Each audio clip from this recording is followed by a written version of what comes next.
ठरलं तर मग या मालिकेच्या आजच्या भागात पोलिसांनी सायलीला लहान मुलाला किडनॅप केल्याच्या केसमध्ये अटक केलेली आहे आणि आता पोलीस हे अर्जुनला सायलीला भेटू सुद्धा देत नाहीयेत आणि आता जर अर्जुनला सायलीला भेटायचं असेल तर त्याला पहिले तर तिला निर्दोष कोर्टामध्ये सिद्ध करावं लागेल आणि निर्दोष कोर्टात सिद्ध करायचं म्हटलं तर पुरावे हे आलेच हे तर आपल्या सगळ्यांनाच माहीत आहे। मग आता सायलीला निर्दोष सिद्ध करण्यासाठी अर्जुन आणि चैतन्याने पुरावे शोधायला सुरुवात केलेली आहे। आता अर्जुनच्या हाती कोणतेही पुरावे लागत नसतात, त्यामुळे अर्जुन हा खूप जास्त टेन्शनमध्ये असतो। त्याला कळत नसतं की आता आपण नेमकं करावं तर काय, कारण आपल्याला सायलीला काहीही करून निर्दोष सोडवायचं आहे, पण ते कसं या गोष्टींचा विचार आता तो करत असतो। इतक्यात त्या ठिकाणी चैतन्य येतो आणि चैतन्य हा आता अर्जुनला समजावून सांगतो, हे बघ अर्जुन, तू एक गोष्ट विसरतोस की तू पनवेलमधला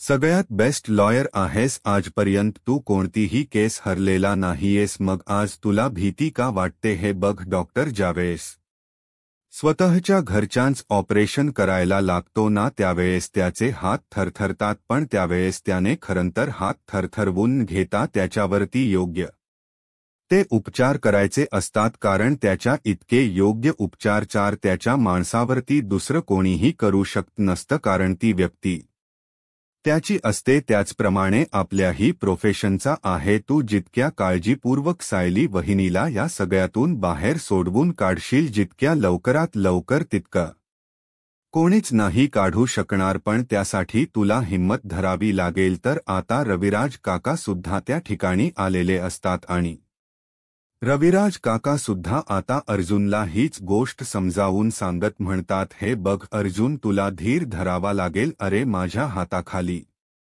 शिकलेला मुलगा, तू आजपर्यंत कोणतेही केस हरलेला नाहीयेस आणि आज स्वतःच्या बायकोला जर या संकटातून तुला बाहेर काढायचं आहे तर तू असा डगमगशील नाही। अर्जुन, हे बघ, आज तुला खरं खरं उतरायचं आपल्या प्रोफेशनवरती आणि दाखवून द्यायचं आहे की समोर कोणतीही व्यक्ती असो तरी तिच्याशी आपलं काही नातं असलं आणि काही नसलं तरी सुद्धा आपण प्रत्येकासाठी तसंच लढतो, प्रत्येकाला न्याय हा आपण मिळवून देतोच। अर्जुन म्हणत असतो, तुम्ही दोघी जे सांगताय ते सगळं मला कळतं, पण तरीही मला थोडीशी धास्ती वाटते या सगळ्याची। त्याबरोबर आता चैतन्य हा अर्जुनला म्हणतो, धास्ती वगैरे काही नसतं रे, आता फक्त बिंदास लढायचं, बिंदास लढ। त्यानंतर आता दोघांनीही पुरावे शोधायला सुरुवात केलेली असते। सुरुवातीला तर त्यांच्या हाती काहीही पुरावे लागत नसतात, पण नंतर त्यांना ती गोळेवाली बाई सापडते, जिच्याकडे आता सध्या तो लहान मुलगा आहे आणि मग आता अर्जुन व चैतन्य हे दोघेही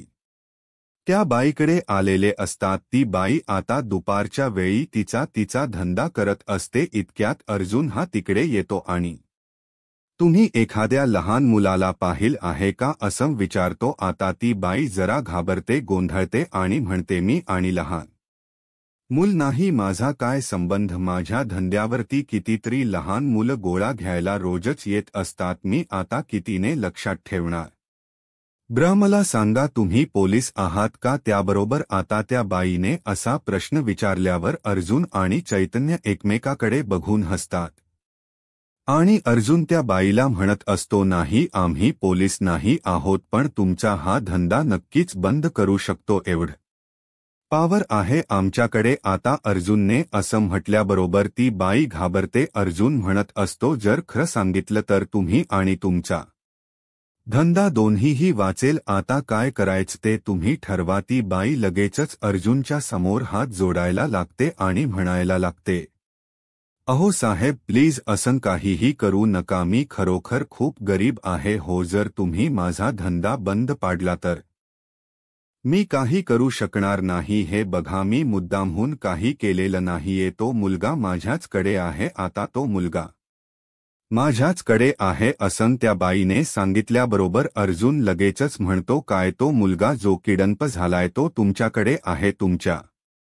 घरी, तुमच्या ताब्यात? त्याबरोबर ती बाई सांगत असते, हो साहेब, तो पोरगा माझ्याकडेच आहे, पण मी खरं सांगते, हे सगळं मी मुद्दाम नाही केल. त्याबरोबर पुढे ती सांगत असते, अहो साहेब, त्या पोराला घेऊन काल रात्री 2 गुंड आमच्या घरी आले होते. त्यांनी आम्हाला चाकू दाखवला आणि सांगितलं की या पोराला जोवर आम्ही सांगत नाही तोवर तुमच्याच घरी ठेवायचं. मग काय चाकूतला कोणी बी घाबरलंच की साहेब. त्यात त्यांनी आम्हाला सांगितलं की तुमचा कोतळा बाहेर काढू. मग काय करणार आम्ही?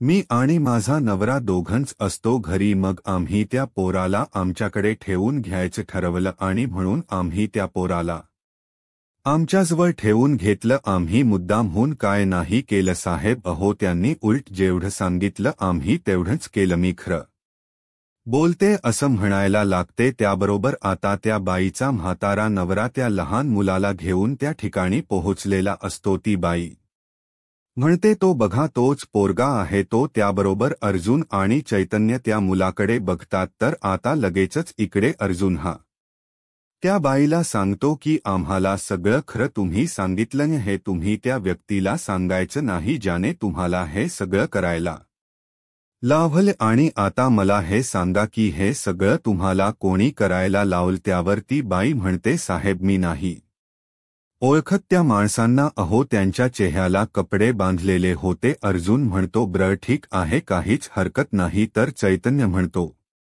मग तुम्ही कोर्टात येऊन साक्ष द्या की हा मुलगा तुमच्या ताब्यात होता म्हणून. हा मुलगा सायली वहिनींनी किडनप केलेला नाहीये.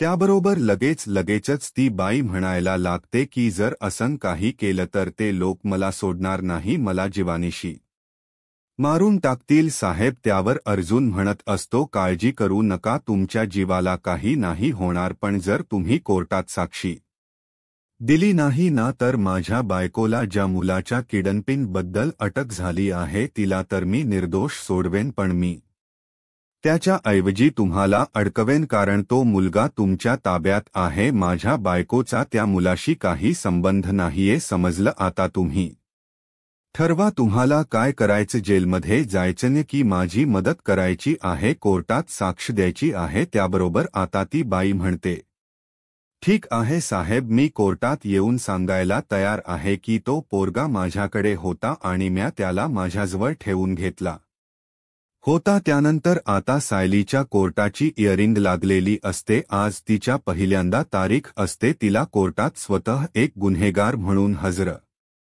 व्हायचं असतं आणि या गोष्टीमुळे अर्जुन खूप जास्त नर्वस असतो. रविराज काका त्याला समजावून सांगतात, अर्जुन, हे बघ, ही वेळ नर्वस होण्याची नाही तर खंबीरपणे उभं राहून लढण्याची आहे. तुझ्या बायकोला आज तुलाच निर्दोष सिद्ध करायचाय आणि सगळ्यात जी काही पावर आहे ती तुझ्या हातात आहे असं समज आणि पूर्ण शक्ती प्रणाला लाव आणि सायलीला या सगळ्यातून निर्दोष सोड. त्यानंतर आता रविराज काकांना एक फोन येत असतो. रविराज काका फोन कट करतात. पुन्हा रविराज काकांना फोन येत असतो. आता हा नंबर हा निनामी असतो, त्यामुळे रविराज काकांना कळत नसतं की हा नंबर कोणाचा आहे. आता खरं तर हा खेळ प्रियाच खेळत असते, जेणेकरून रविराज काका कोर्टातून बाहेर पडावे आणि अर्जुन एकटा पडावा. नंतर आता रविराज काका हे अर्जुनला समजावून सांगतात की हे बघ अर्जुन, काहीही झालं तरी आज तुला हार मानायची नाहीये, आज तुला जिंकायचे. त्यावर अर्जुन म्हणतोय, सिनियर, माझ्या लक्षात आहे. त्यानंतर लगेचच इथे अर्जुन म्हणायला लागतो, सिनियर, आणि कोणाचा फोन आहे, केव्हापासून येतोय, किमान चेक तरी कर. त्यावर रविराज काका म्हणतात की मी नंतर करेन, आधी कोर्टाची इयरिंग पूर्ण होऊन जाऊ देत. तर आता इकडे अर्जुन सुद्धा पूर्ण तयारी करत असतो, मनाची मन घट्ट करत असतो सायलीला कोर्टात आरोपी म्हणून बघण्यासाठी. तर चैतन्यही अर्जुनला सांगत असतो, हे बघ अर्जुन, काहीही झालं तरी आज सायली वहिनीला बघून तुला हरायचं नाहीये, तर उलट तिला बघून तुला तू पॉझिटिव्ह आहेस असं दाखवायचं, जेणेकरून तिला सुद्धा बरं वाटेल आणि ती सुद्धा या सगळ्यातून बाहेर पडू शकेल. जर तू तिच्यासमोर नाराज आहेस असं दाखवलंस तर तिला सुद्धा या सगळ्याचा आणखीन जास्त त्रास होईल. अर्जुन म्हणत असतो, ती ज्यावेळेस कोर्टात हजर केली जाईल ना त्यावेळेस माझं काय होईल मला नाही सांगता येत. इतक्यात आता रविराज काकांच्या फोनवर पुन्हा तो नंबरवरून फोन येतो रविराज काका मी एका मिनिटात आलो असं म्हणतात आणि कोर्टाच्या बाहेर पडतात. त्यानंतर आता इकडे अर्जुन आणि चैतन्य पुढे त्यांच्या कामावरती सुरुवात करतात. रविराज काका फोनवरती हॅलो हॅलो बोलतात, पण अचानक फोन समोरून कट होतो. रविराज काका पुन्हा एकदा कोर्टामध्ये आलेले असतात. पुन्हा त्यांच्या फोनवरती फोन येतो आणि ते आताच फायनली सोक्षमोक्ष या नंबरचा लावायचा असा विचार करूनच तिथून बाहेर पडतात. तर आता जज साहेब हे आलेले असतात. सगळे उठून उभे राहतात. जज साहेब सगळ्यांना खाली बसायला लावतात. त्यानंतर आता कोर्टाची कारवाई पुढे सुरू करायची असं जज साहेबांनी सांगितलेलं असतं. त्याबरोबर लगेचच आता इथे अर्जुन हा कोर्टाची कारवाई पुढे सुरू करतो आणि तो सांगत असतो की मी ॲडव्होकेट अर्जुन सुभेदार, माझी अशील सायली सुभेदार ही माझी बायको आहे, पण आज तीच माझी अशील सुद्धा आहे. तिला एका लहान मुलाच्या किडनॅपिंगच्या केसमध्ये पोलिसांनी अटक केलेली आहे. मिलॉन, पण माझी बायको एखाद्या मुलाचं किडनॅपिंग करणं हे शक्यच नाहीये, कारण ती एका अनाथ आश्रमामध्ये लहानाची मोठी झालेली आहे आणि त्याच अनाथ आश्रमामध्ये कितीतरी लहान मुलं होती आणि त्यांच्याबरोबर माझ्या बायकोचा खूप चांगला बॉन्ड होता. जर तुम्हाला साक्षी हवी असेल तर तुम्ही त्या सगळ्या मुलांची साक्ष घेऊच शकता, पण त्या अगोदर मला एक महत्त्वाची साक्षीदार या कोर्टामध्ये सादर करायची आहे. ती म्हणजे ती व्यक्ती ज्या व्यक्तीकडे तो लहान मुलगा होता, ज्याच्या किडनॅपिंग खाली माझ्या बायकोला अटक करण्यात आली आहे. मी त्या व्यक्तीला इथे कोर्टामध्ये हजर करण्याची परवानगी तुमच्याकडे मागतो. त्याबरोबर जज साहेब परमिशन ग्रांटेड असं म्हणतात. मग काय लगेचच अर्जुन त्या बाईला वरती बोलवतो.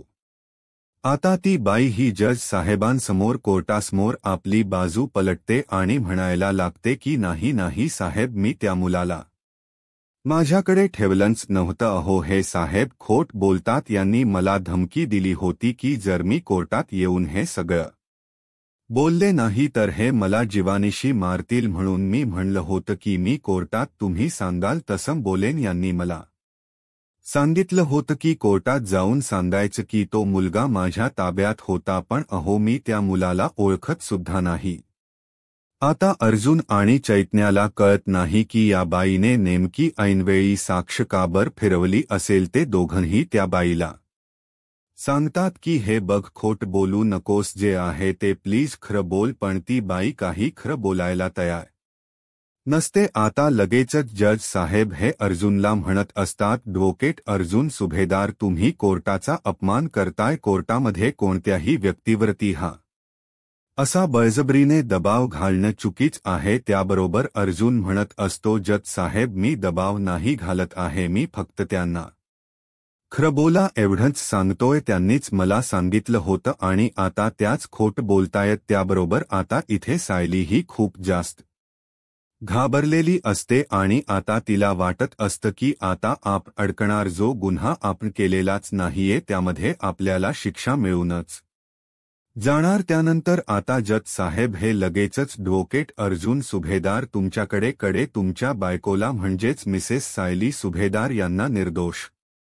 सिद्ध करेल असा कोणताही पुरावा नाहीये. त्यामुळे ही जी केस आहे ती खूप गंभीर आहे आणि त्यामुळे सायली सुभेदार यांना ताबडतोब शिक्षा देणं गरजेच आहे. म्हणून हे कोर्ट त्यांना शिक्षा सुनावत आहे की एवढं बोलतात इतक्यात त्या ठिकाणी रविराज काका आणि प्रतिमा आत्याची एंट्री झालेली असते. आता रविराज काका आणि प्रतिमा आत्या या दोघांनी येताना त्या लहान मुलाला बरोबर आणलेलं असतं, ज्याने आता कोर्टामध्ये साक्ष दिल्यावर सायली सुटणार असते. आता दुसरा तिसरा हा मुलगा कोणी नसून तोच मुलगा असतो ज्याला किडनॅप केलं गेलेलं असतं. आता रविराज काका आणि प्रतिमा त्या लहान मुलाकडे बघतात आणि रविराज काका कोर्टासमोर सांगत असतात की सर, मी त्या मुलाला कोर्टात घेऊन आलोय ज्याचं किडनॅपिंग झालं होतं. त्या मुलाची साक्ष जर कोर्टात घेतली गेली तर पुरावा म्हणून आपल्याला ती वापरता येईल आणि त्याच्यावरून हे सिद्धही होईल की सायलीने खरोखर त्याची किडनॅपिंग केली होती की नाही. त्याबरोबर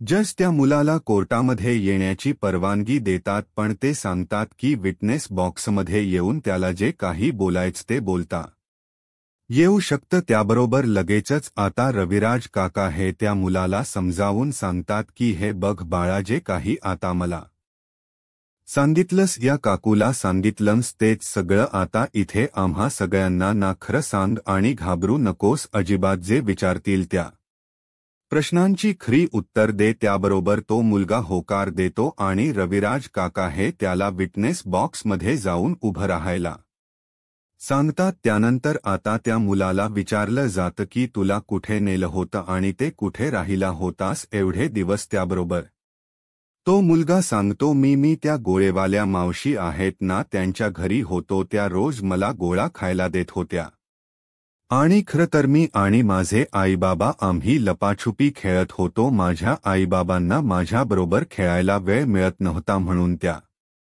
दिवशी मी शाळेत गेल्यानंतर त्यांनी मला सरप्राईज दिली. त्यांनी तिथे 2 काकांना पाठवलं आणि त्यांना सांगायला लावलं की मला लपवायचं आणि मग ते माझ्याबरोबर लपाछुपी खेळणार, मला शोधून काढणार आणि म्हणून खरं तर मी लपलो होतो. मला लपायला जागा नव्हती ना म्हणून मग त्या काकांनीच मला त्या गोळेवाल्या मावशींच्या घरी नेलं आणि मला सांगितलं की तू इथे लपून बस, मग तुझी आई तुला शोधूच शकणार नाही आणि मग ती हरेल, तू जिंकशील. आणि म्हणून मी त्या मावशींच्या घरी राहिलो. त्याबरोबर आता हे ज्यावेळेस कोर्टात त्या मुलाने सांगितलेलं असतं त्यावेळेस सायलीचा जीव हा भांड्यात पडलेला असतो. मग आता जज स्वतःहूनच त्या मुलाला विचारतात तुला हे कोणी बोलायला लावलंय का, तुला कोणी सांगितलं का हे सगळं सांगायला, किंवा तू या ताईला ओळखतोस का. त्याबरोबर आता तो मुलगा हा सांगत असतो की नाही, मी या ताईला ओळखत नाही, मला नाही माहिती कोण आहे आणि मला नाही सांगितलं कोणी काहीच सांगायला, मी तर खेळत होतो. मला तुम्ही हे सांगा की माझ्या आईने मला अजून का शोधलेलं नाहीये, ती मला कधी शोधेल आणि कधी सापडेल. त्याबरोबर पुढे तो सांगत असतो की मी रोज त्या गोळेवाल्या मावशींना विचारत होतो की माझी आई मला कधी शोधात येईल, कधी सापडेल, पण माझी आई काही सापडलीच नाही. सांगा ना आता तुम्ही तरी, तुम्हाला माहीत आहे का माझी आई कधी सापडेल ते, ती कधी येईल ते. त्याबरोबर आता जज हे पहिले तर पोलिसांना आदेश देतात की या मुलाला त्याच्या आईचा, त्याच्या योग्य आईचा शोध घेऊन त्याला तिच्या ताब्यात देऊन टाका. त्याचबरोबर आता कोर्टाने सायलीस सुभेदार हिने कुठल्याही मुलाची किडनॅपिंग केलेली नाही आणि ती पूर्णपणे निर्दोष आहे म्हणून तिला कोर्टमधून निर्दोष मुक्त करतोय असा आदेशही दिलेला असतो. आता ज्यावेळेस सायलीची सुटका होते त्यावेळेस अर्जुन, सायली, चैतन्य, रविराज काका,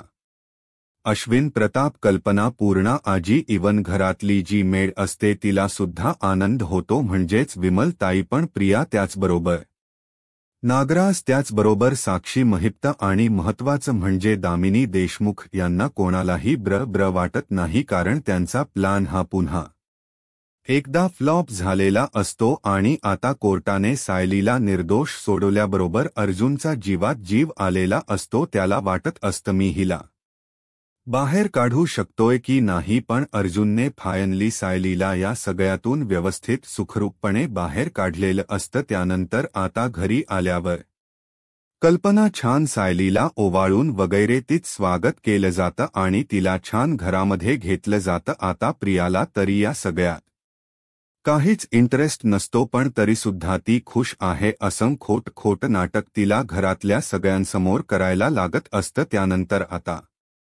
सायली ही कल्पनाला म्हणत असते, आई तुम्ही मला माफ केलत ना, एवढीच गोष्ट माझ्यासाठी पुरेशी. त्यानंतर आता पूर्ण आजी सुद्धा सायली बरोबर पूर्वीसारखी बोलायला लागलेली आपल्याला पाहायला मिळते. त्यानंतर आता सायली ही प्रतिमा आत्याला घट्ट मिठी मारते. प्रतिमा आत्या सायलीकडे आलेली असते आणि ती तिला म्हणत असते की मला माहीत होतं तू असं काही करूच शकत नाहीस सायली, हे जे काही बोलत होते ना सगळं ते खोटं होतं. शेवटी माझ्या मनाने मला जे सांगितलं तेच खरं ठरलं. त्यावर सायली म्हणत असते, थँक्यू सो मच प्रतिमा आत्या, माझ्यावरती इतका विश्वास ठेवल्याबद्दल. आता त्या दोघीही छान गप्पा वगैरे मारत असतात. छान सगळ्यांचं बोलणं सुरू असतं. इतक्यात त्या ठिकाणी मधुभाऊंना अर्जुनने बोलावून आणलेलं असतं आणि आता सायलीला समोर बघून मधुभाऊंना सुद्धा खूप आनंद होतो, खूप बरं वाटतं. सायली सुद्धा खूप खुश होते, मधुभाऊंना भेटते आणि त्यानंतर मधुभाऊ म्हणत असतात, साहू बाळा, तुला माहिती आहे का, तुला अटक झाली हे ज्यावेळेस कळलं त्यावेळेस मला केवढं टेन्शन आलं होतं ते. पण नेमकी तुला अटक तरी कशासाठी झाली होती ते तरी मला सांग. मग सायली आता मधुभाऊंना म्हणत असते, मधुभाऊ नको ते जुने विषय उगाच